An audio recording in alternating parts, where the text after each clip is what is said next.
Eleanor Roosevelt's FBI file is one of the wonders of the Western world. It is one of the largest individual files that Hoover compiled, and it goes on for over 3,000 pages. She writes to Joe Ash, the letter's in her file. She visits with Joe Ash, the visit is in her file. Anything she says against segregation, against lynching, is in that file. They are following her everywhere. Hoover's notes reveal his intense dislike of Eleanor, and the FBI would watch her for the rest of her life. It reflected a conviction on the part of senior FBI officials that Mrs. Roosevelt's advocacy of racial equality was inimical to the national interests. He found her a threat to American society and values. Fire! Famous all-Negro U.S. 92nd Division, 1st Colored Troops in Europe. Started this war, really it started a mess. Now they took my man because they wanted the best. But for Eleanor, the war against fascist Germany and Japan made America's own failings, especially racism, even more intolerable. Her public support of racial equality enraged many Americans.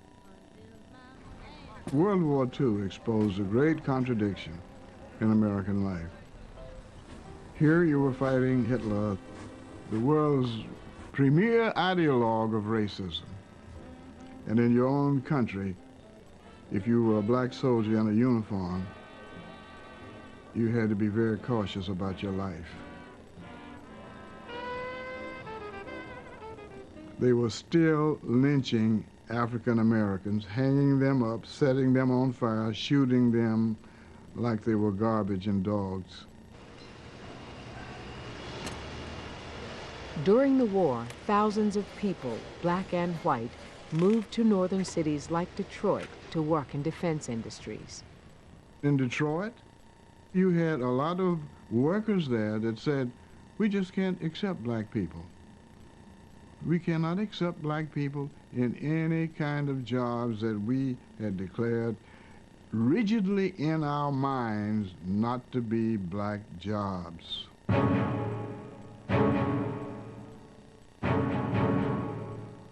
By 1942, the atmosphere in Detroit was ugly.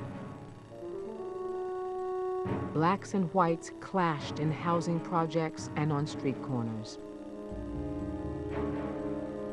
Again and again, Eleanor called for tolerance, for equal housing and job opportunities for all Americans. And she wrote one memo after another, warning FDR about rising racial tensions.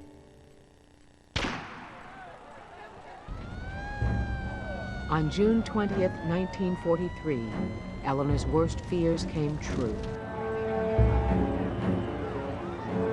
Riots ripped through Detroit.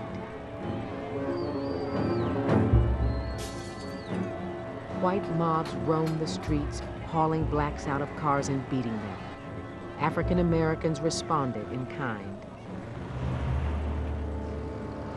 The next morning, federal troops arrived and restored order.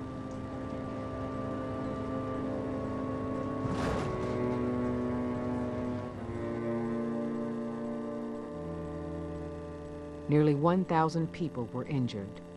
25 blacks and 9 whites were dead. As America tried to understand what had happened, Southern newspapers found an easy scapegoat. And of course, who did they blame?